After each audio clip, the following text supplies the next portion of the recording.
Okay, I would have come to you before, but now that you're on it, what has led to the confidence of the public in the Nigerian judiciary? What has led to it?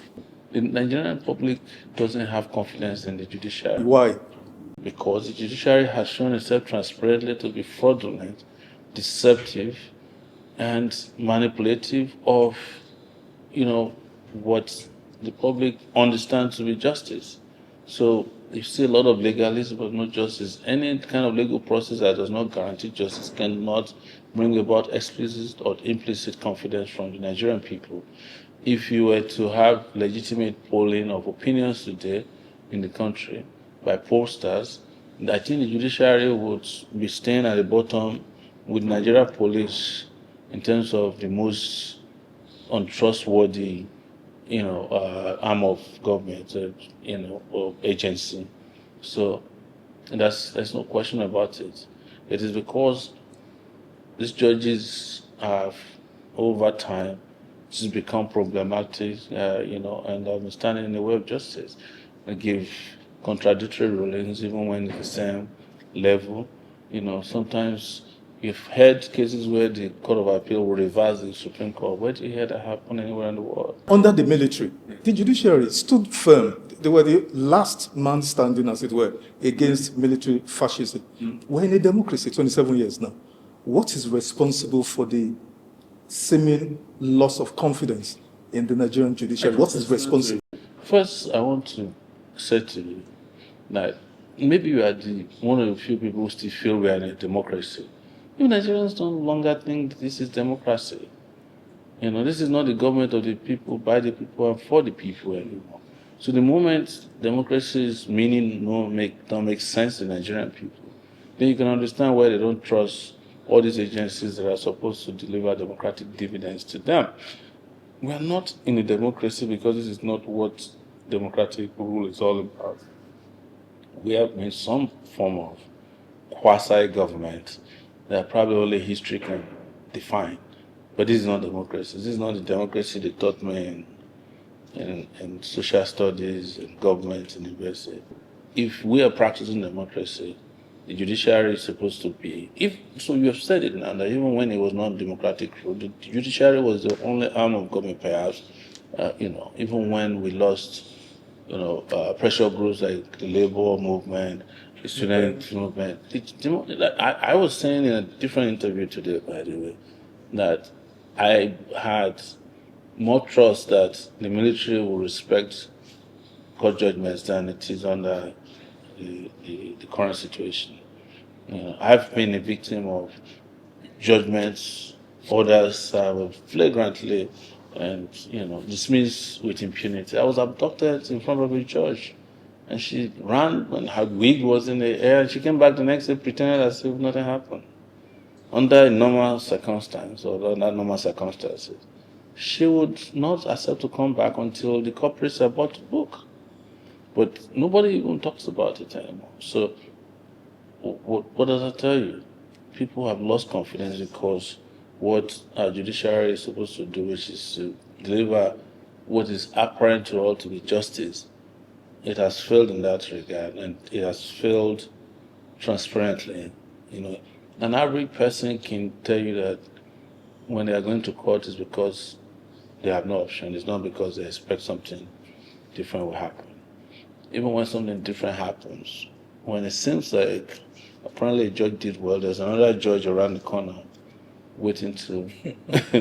I've had instances where orders were given by court registrars and not the judge themselves. Okay, we'll come back to this, but let's continue on our political, overview. Do you trust INEC under this new act to deliver free, fair, credible elections in 2027? That's one. Then, addition to that, compare Professor Josh Amukwita to his predecessor, Professor Mahmoud Yakubu. Do you think, in your opinion, Professor Josh will do a better job than Professor Mahmoud?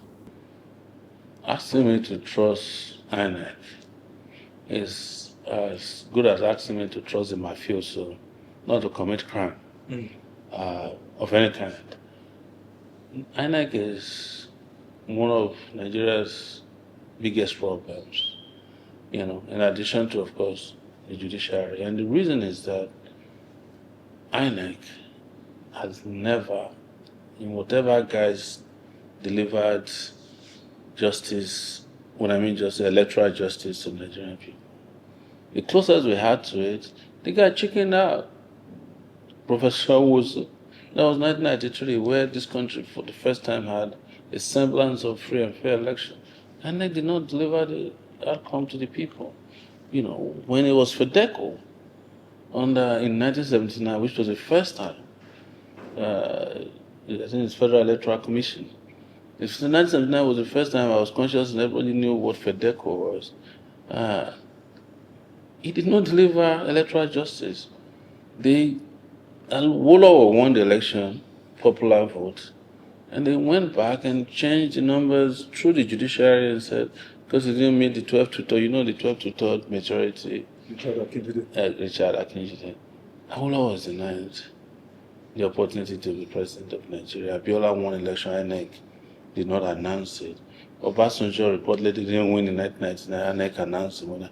INEC is the electoral body that announces winners of results that never participated in results. They did it in Imo State.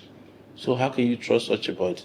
And if you're talking about Mukuta, I met Mukuta once since he became INEC chairman. I've spoken to him once. It sounds like a nice guy, but that's what every INEC chairman starts as. But the last time I met with him, I could not fail to notice his naivete. And the reason was that he loves the echo chambers. I think it's because they say he was a priest and he's a lawyer. He's just like talking, So he sat there looking at you like, sir, do you apologize? It sounds like a teddy bear. Yeah.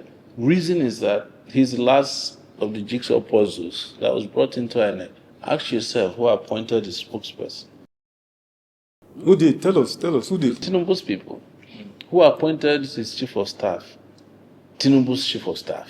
How do you know this? Of course, I'm an investigative journalist. I don't even need to go that far.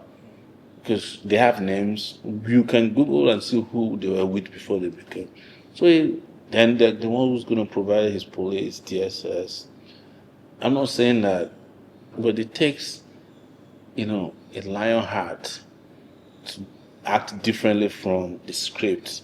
Then look at who the electoral commissioner, the national commissioners are before he came in. APC people.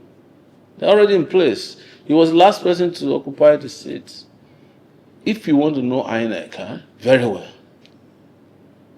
Don't even do any investigative report. Let somebody take a picture of INEC national commissioners and do what they call physiognomic analysis of their faces.